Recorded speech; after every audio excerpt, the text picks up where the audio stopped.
Breaking news. మాజీ మంత్రి Congress senior నేత జానారెడ్డి వల్లే తన మంత్రి పదవి ఆగిపోయిందంటూ ఆరోపించారు కోమటిరెడ్డి రాజగోపాల్ రెడ్డి. అయితే ఈ వ్యాఖ్యలు వాస్తవం కాదన్నారు ఎమ్మెల్సీ శంకర్ నాయక్. జానారెడ్డి ధర్మరాజు లాంటి వారని, జిల్లాకు మంత్రి పదవి వస్తే ఎందుకు వద్దంటారన్నారు. కేవలం రంగారెడ్డి, హైదరాబాద్లకు మంత్రివర్గంలో స్థానం కల్పించారని లేఖ రాశారు తప్ప రాజగోపాల్ రెడ్డికి ఇవ్వొద్దని ఎక్కడా లేదని చెప్తున్నారు.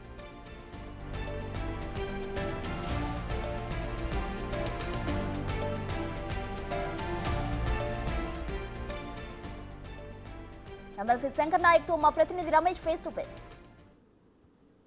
నిన్న కోమటిరెడ్డి రాజగోపాల్ రెడ్డి చేసినటువంటి వ్యాఖ్యలు జిల్లాలో సంచలనం కలిగించడం జరిగింది. తనకు అధిష్టానం మంత్రి పదవి ఇస్తామంటున్నా కానీ కొంతమంది జిల్లాకు చెందినటువంటి సీనియర్ నేతలు అడ్డుకుంటున్నారని కూడా మాట్లాడడం జరిగింది. జానారెడ్డిపై కూడా మాట్లాడడం జరిగింది. ఇదే విషయంపై ఎమ్మెల్సీ శంకర్ నాయక్ ఉన్నారు.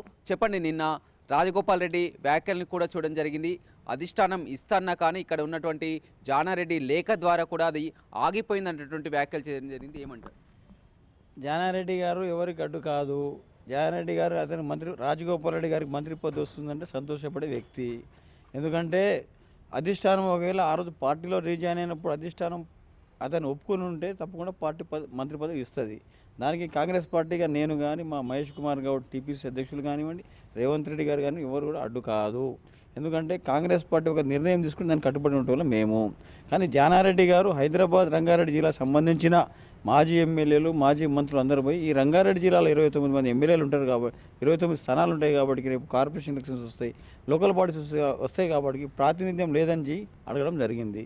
దాంట్లో సార్కి వాళ్ళు ఏఐసిసికి అధిష్టానికి లెటర్ రామని చెప్పడం జరిగింది. అతను రాజగోపాల్ రెడ్డి గారికి మంత్రి పదవి ఇవ్వద్దని కానీ, రాజగోపాల్ రెడ్డి గురించి కానీ ఎక్కడ కూడా రాయడం జరగలేదు. కానీ ఈ సమయంలో ఎందుకంటే 3వ తారీఖు చాలా క్లియర్గా ఆ మంత్రివర్గ విస్తరణ ఉండబోతుందని ఆయనకు డైరెక్షన్ కూడా ఉండడం జరిగింది. ఈ సమయంలో తీరా వచ్చే సమయంలో కూడా లేఖ రాయడానికి కారణం ఏంటి? ఎందుకంటే నల్గొండ జిల్లాకు 3 మంత్రి పదవులు రావద్దా, మునుగోడుకు మంత్రి పదవి రావద్దా, ఎందుకు జానారెడ్డి లేఖ రాయాల్సి వచ్చింది? 3 మంత్రి పదవులు వస్తే సంతోషపడేది మేమే. నల్గొండ జిల్లాకు 3 మంత్రి పదవులు వస్తే వద్దంటాం మేము. రాజగోపాల్ రెడ్డి గారికి వచ్చినా పర్లేదు, బాలనాయక్ గారికి వచ్చినా పర్లేదు, ఇంకెవరికి ఇచ్చినా పర్లేదు, మేము కాదనట్లేము. కానీ జానారెడ్డి గారి లేఖ వల్ల ఆగిపోయింది తప్పది, అది అసత్య ప్రచారము. ఎందుకంటే జానారెడ్డి గారు లేఖ రాసింది ఎవరికి రాసినారు? హైదరాబాద్, రంగారెడ్డి జిల్లాకు సంబంధించిన నాయకులకు రాసినాడు. ఏమని వాళ్ళకి మంత్రి పదవి ఏమీ రాయలేదు. జిల్లాలో ఉన్న వాళ్ళకి ఎవరైనా 2 జిల్లాలకు ప్రాతినిధ్యం కూడా కల్పించమని రాసినాడు. దాంట్లో జానారెడ్డి గారు ఆయన ధర్మరాజు పాత్ర పోషించిండు తప్ప పార్టీని ఒక దిశానిర్దేశం నడిపేయాలని చూసినాడు తప్ప వేరే ఏం లేదు. అతనికి పార్టీలో సమన్వయం చేయాలని చూస్తాడు తప్ప వేరే. ఇప్పుడు నిజంగా అధిష్టానం పార్టీ ఏదైనా రాజగోపాల్ రెడ్డి గారు ఒప్పుకునేది పార్టీ పదవి, మన మంత్రి పదవి ఇవ్వాలని చెప్పేసి. అప్పుడు ఇచ్చినప్పుడు ఆ రంగారెడ్డి జిల్లా, మన హైదరాబాద్ జిల్లా నాయకులకైతే చెప్పాలి కదా, నచ్చ చెప్పాలి కదా. చెప్పినప్పుడు ఆ సమయం అటువంటి సందర్భం వచ్చినప్పుడు వారికి నచ్చ చెప్పాల్సిన అవసరం వస్తుంది కదా. మరి తను అప్పుడు వీళ్ళందరూ వచ్చినప్పుడు సార్ ఆ రోజు మీరు లేఖ రాయాలంటే రాయలేదు, ఇవాళ మా దగ్గర మీరు వస్తున్నారు మీరు అని అడిగితే అప్పుడు దానికి సమాధానం ఏమున్నది? కాబట్టి వాళ్ళకి నచ్చ చెప్పాల్సి వస్తుంది. మంత్రి పదవి ఇస్తే ఒకరు సంతోషపడాల్సిన వ్యక్తి కూడా మేమే.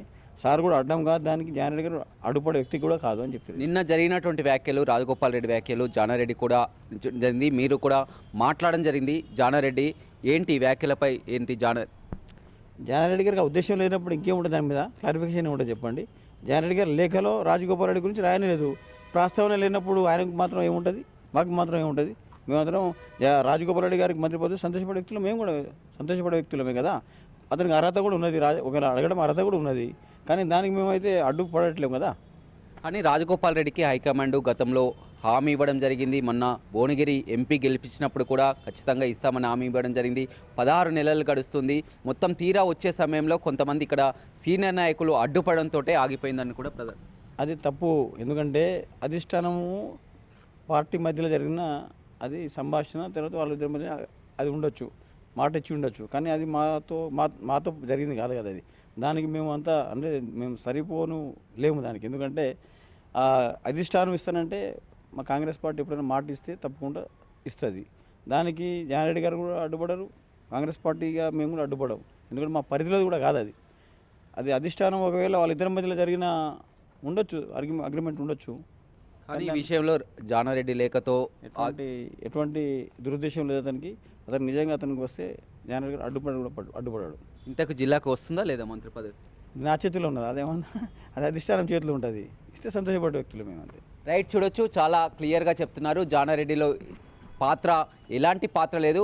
జిల్లాకు మంత్రి పదవి వస్తుందంటే సంతోషమే, కానీ జానారెడ్డి లేఖతోటే రాజగోపాల్ రెడ్డి పదవి ఆగిపోయింది, పోస్ట్పోన్ అయిందన్నటువంటి చేసినటువంటి వ్యాఖ్యల్లో లేదు. ఖచ్చితంగా కూడా జానారెడ్డి కేవలం రంగారెడ్డి హైదరాబాద్లో ప్రాతినిధ్యం కల్పించాలనే లేఖ రాశారు, కానీ రాజగోపాల్ రెడ్డికి మంత్రి పదవి ఇవ్వొద్దు, ఆపాలని కూడా జానారెడ్డి ఎక్కడ కూడా లేఖ రాయలేదని ఎమ్మెల్సీ శంకర్ నాయక్ చెప్తున్నారు. వీడియో రవితో రమేష్, బిగ్ టీవీ, నల్గొండ.